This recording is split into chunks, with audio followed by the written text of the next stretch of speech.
Rugby World Rankings, folks, after one round of the Six Nations 2026, and we have some changes, direct changes between the sides who played each other, which is interesting times. We'll go through them. What are the changes, the possible permutations for the upcoming round of fixtures, plus some of the other European fixtures which were in action too, and you guys can let us know your thoughts.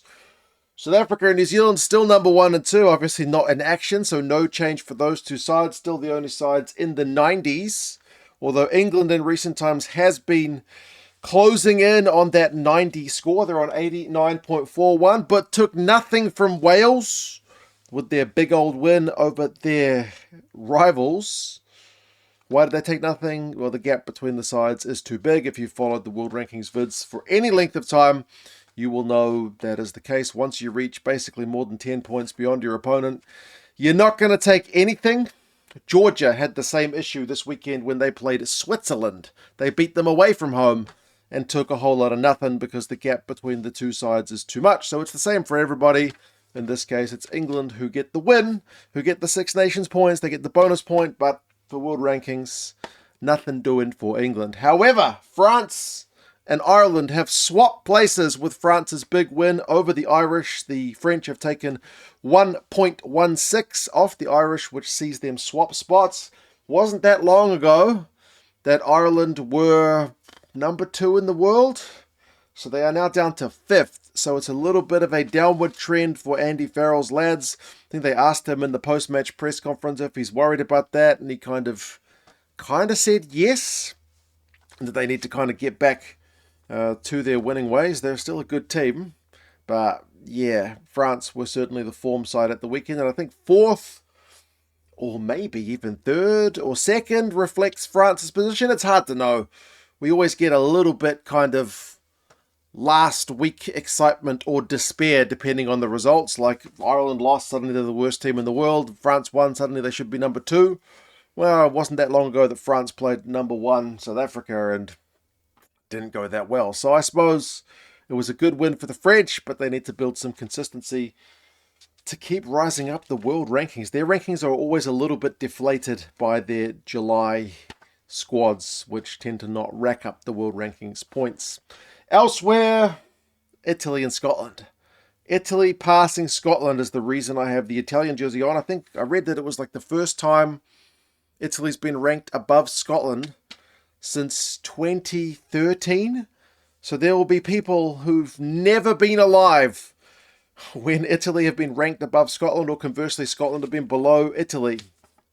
But that's what's just happened with Italy's win over the Scots in Rome. They've taken 0.82, so it is a swap between the two sides.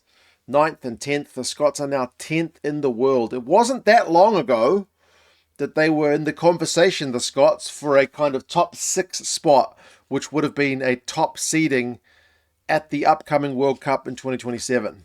But they have been trending, sadly for them, in the wrong direction. But it's great news for the Italians.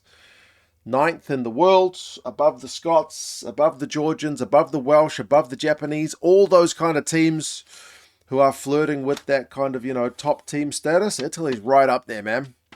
Italy's right up there. They're just behind Fiji and the Wallabies. So exciting times for Italian rugby. Elsewhere, Germany got a good win over the Romanians, which is an unusual one because the Romanians are a World Cup regular.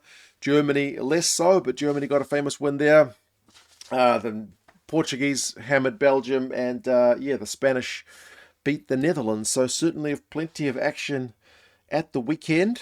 But the main story is Italy passing the Scots and the French passing the Irish. In the upcoming games, there's a couple of them, for the Six Nations anyway, which won't see any points exchange if the expected outcome happens. Ireland hosting Italy. Ireland will take nothing if they beat the Italians because the gap is still too big between the sides. With the Irish at home, they'll be scored at +3. So that'll be 89.81. The Italians are on 79.81, so just too much for the Irish to take anything. The +3 is home advantage. The Welsh are hosting the French, but even with Wales being at +3, that's still not enough to get within 10 points gap with the French. So the French will take nothing if they win. But conversely, if either of the underdog side wins there, they'll take massive points off their opponents. England can take marginal points off the Scots if they get an away win, although not enough to catch the All Blacks, but it would close the gap a little bit. And the Scots could retake their spot over the Italians if they are to beat the old rival at Murrayfield. But there you go, Rugby World Rankings for another week. Let us know your thoughts on how fair or not you reckon they are. Subscribe to the channel if you have not done so already. I would greatly appreciate it. And I will talk to you guys again soon. See you later.